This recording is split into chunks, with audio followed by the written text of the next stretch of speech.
উপস্থাপনা করব, সেটি হলো ঘুমানোর সুন্নত সম্পর্কে। এই বিষয়ে রাসূল সাল্লাল্লাহু আলাইহি ওয়াসাল্লাম হাদিসের মধ্যে ঘোষণা করেন, মান আহাব্বা সুন্নতি ফাকাদ আহাব্বানি ওয়া মান আহাব্বানি কানা মাই ফিল জান্নাহ।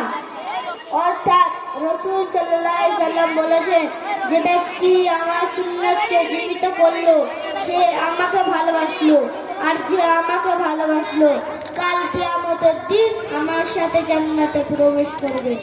অর্থাৎ আল্লাহর রাসূল দুনিয়াতে কেমন ভাবে ঘুমিয়েছেন সেই পদ্ধতি আমরা আপনাদের সম্মুখে উপস্থাপনা করব ইনশাআল্লাহ।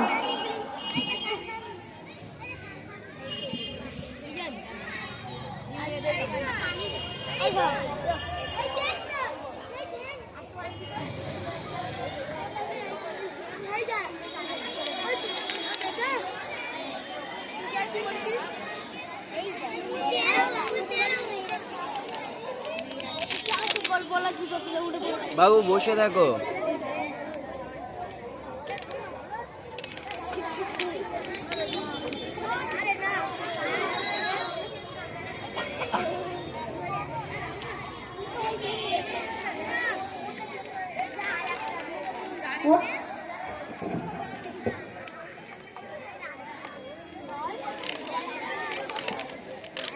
লম্বা রাত ইশার পর তাড়াতাড়ি শুয়ে পড়ার চেষ্টা করা।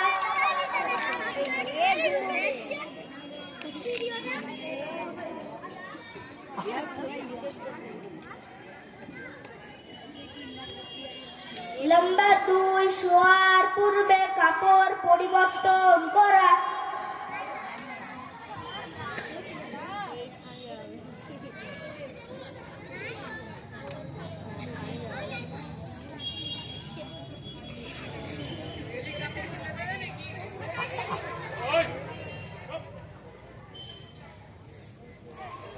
লম্বা 3 উজু করে ঘুমানো।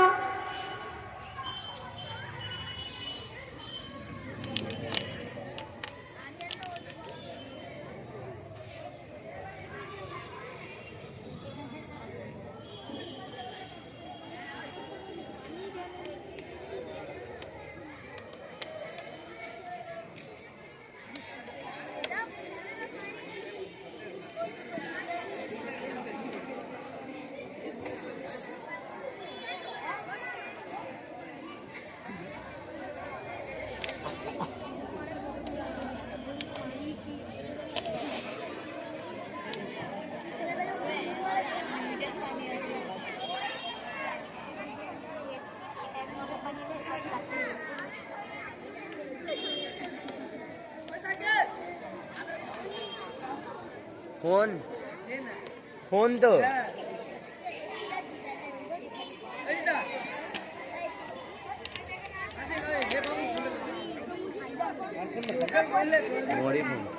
মুকালা মাথা লেবে বলে তাই মুকালা মাথা লেবে বলে তাই ফোন দরকার খাই দেব।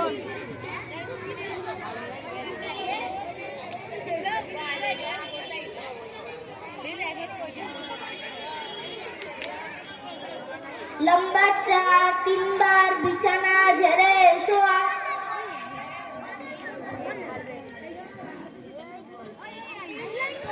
নাম্বার 5 উভয় চোখে 3 বার সুরমা লাগানো।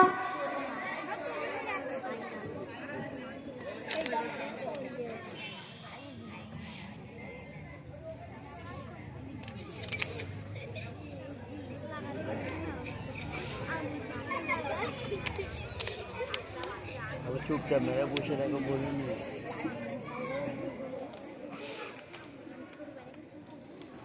লম্বা 6 3 বার ইস্তেগফার পড়া। আস্তাগফিরুল্লাহাল আযীম আল্লাযী লা ইলাহা ইল্লা হুয়াল হাইয়ুল কাইয়্যুম ওয়া আতুবু ইলাইহি। আস্তাগফিরুল্লাহাল আযীম আল্লাযী লা ইলাহা ইল্লা হুয়াল হাইয়ুল কাইয়্যুম ওয়া আতুবু ইলাইহি। আস্তাগফিরুল্লাহাল আযীম الذي لا إله إلا هو الحي القيوم وأتوب إليه. نمبر 8 سورة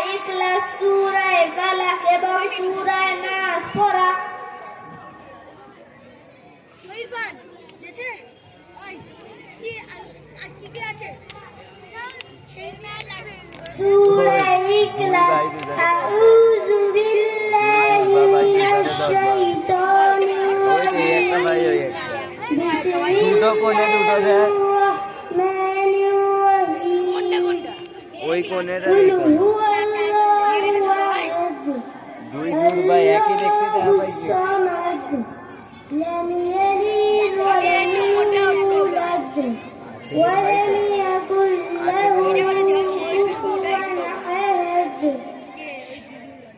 بسم الله الرحمن الرحيم قل أعوذ برب الناس ملك الناس إله الناس من شر الوسواس الخناس الذي يوسوس في صدور الناس من الجنة ওয়ালা والناس বুঝতে পারিস নে লম্বা নয় শোয়ার পূর্বে দোয়া পড়া আল্লাহুম্মা বিসমিকা আমুদু ওয়াহিয়া লম্বা 10 পেটের উপর উপর হয়ে না শোয়া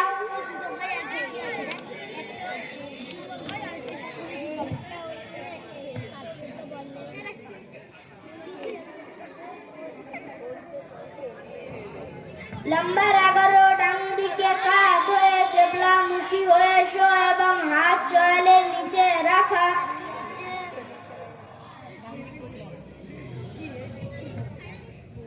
না ঠিক বুঝতে পেরেছি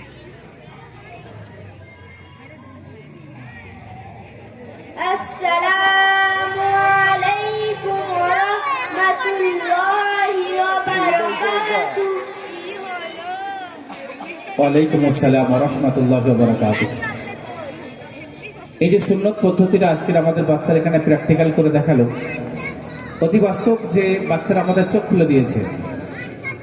আমরা ঘুমাই, বাস আমাদের কোনো পদ্ধতি নেই, কোনো নিয়ম নেই, যেমন তেমন আমরা ঘুমিয়ে পড়লাম।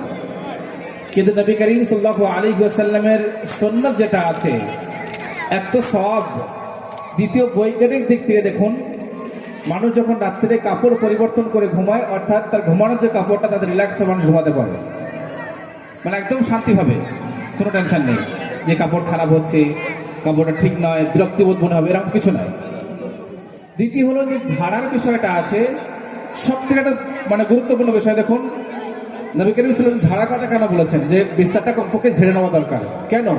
ধুলোবালির জন্য নয়, আপনার অজান্তিতে আপনার অনুপস্থিত হতে পারে কোনো বিষাক্ত জীবজন্তু তার মধ্যে ঢুকে গেছে, কোনো বিছে, কোনো সাপ, এমন ধরনের জিনিস যেটা আপনার ক্ষতি করবে।